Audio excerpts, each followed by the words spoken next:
Comme chaque mois, on se projette sur l'avenir ou ce qui ne viendra pas. On sait jamais, on a le droit de se tromper et on va faire ce pari de potentiellement se tromper.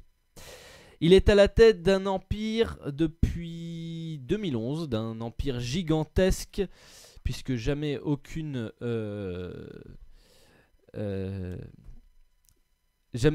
entreprise n'a eu une telle cotation boursière. Je parle bien sûr d'Apple et de son patron, c'est-à-dire Tim Cook, qui est donc à la tête de la boîte depuis 2011 et la mort de Steve Jobs. Il s'exprimait mardi devant le Parlement européen, devant le Parlement européen, pour parler nouvelles technologies. Et à cette occasion, il dénonçait les intérêts des entreprises de l'informatique, autres qu'Apple bien sûr, et intérêts notamment financiers, on en parlait tout à l'heure Antoine, des intérêts financiers. Et ainsi, son plaidoyer était pour que les nouvelles technologies servent réellement l'homme et cessent d'être, si vous voulez, ce qui le réduit en esclavage presque, ou en tout cas ce qui le dessert. Et dans cette droite ligne, il a salué le RGPD, donc c'est le règlement sur les droits des internautes, en gros, pour faire très très simple, et plaide pour un équivalent aux États-Unis et partout dans le monde. Et là, ça se complique peut-être, parce qu'il va falloir convaincre tout le monde, et c'est peut-être pas gagné.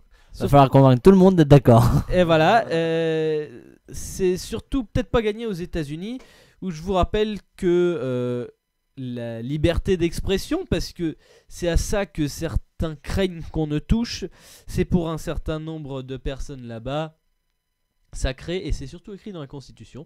Premier amendement, juste traduction en live, le gouvernement ne peut pas abroger la liberté de...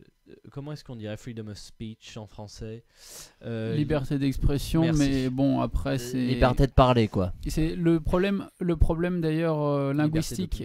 Le problème linguistique dans ce moment-là, c'est que globalement, d'un point de vue juridique, en fait, freedom of speech et liberté d'expression n'ont pas la même valeur. La traduction peut être exacte, la transposition juridique est forcément imparfaite. On est bien d'accord. Voilà, et c'est d'ailleurs ça. Problème. Je ne sais pas si vous avez suivi la dernière affaire.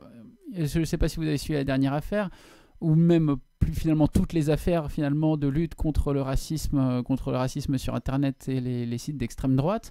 La plupart sont hébergés aux États-Unis où la notion de liberté d'expression est plus large et où ces personnes ne sont pas inquiétées de par la distance et par les frais juridiques que cela engendrerait. Ils ne sont pas inquiétés parce que c'est pas forcément plus large, c'est surtout plus vague au vu de la traduction. Oui, non mais voilà, parce que les deux ne sont pas incompatibles. Si vous voulez, le problème central en fait, c'est que ce qui est noté dans la Constitution pourrait très bien le noter dans une loi française, mais bien sûr le problème, comme toujours en droit, c'est pas forcément la loi, c'est son interprétation.